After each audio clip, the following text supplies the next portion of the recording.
અંબાજી ખાતે 2 દિવસીય શક્તિ મહોત્સવનો થયો શુભારંભ। સંગીત નાટક અકાદમી નવી દિલ્હી દ્વારા શક્તિ ઉત્સવ શ્રેણી અંતર્ગત શક્તિપીઠ અંબાજીના ચાચર ચોક ખાતે આયોજિત 2 દિવસીય શક્તિ મહોત્સવનો 14મી એપ્રિલથી ભવ્ય સાંસ્કૃતિક કાર્યક્રમ સાથે શુભારંભ કરવામાં આવ્યો હતો।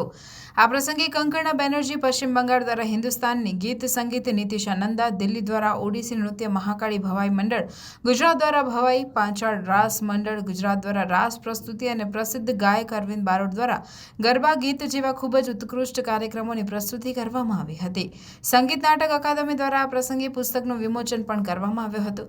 ખૂબ જ મોટી સંખ્યામાં યાત્રિકો આ કાર્યક્રમમાં સહભાગી થયા હતા। 2 દિવસીય શક્તિ મહોત્સવ અંતર્ગત અંબાજી મંદિરને ભવ્ય રોશનીથી સુશોભિત કરવામાં આવ્યું છે। સંગીત નાટક અકાદમી નવી દિલ્હીના અધ્યક્ષ ડોક્ટર સંધ્યા પુરેચા, ઉપાધ્યક્ષ જોરાવરસિંહ જાદવ, જિલ્લા વિકાસ અધિકારી એમ.જે. દવે, નિવાસી અધિક કલેક્ટર સી.પી. પટેલ તથા આરાસુરી અંબાજી માતા દેવસ્થાન ટ્રસ્ટ અંબાજીના વહીવટદાર અને અધિક કલેક્ટર કૌશિક એસ. મોદી દ્વારા દીપ પ્રાગટ્ય કરી મહોત્સવને ખુલ્લો મૂકવામાં આવ્યો હતો।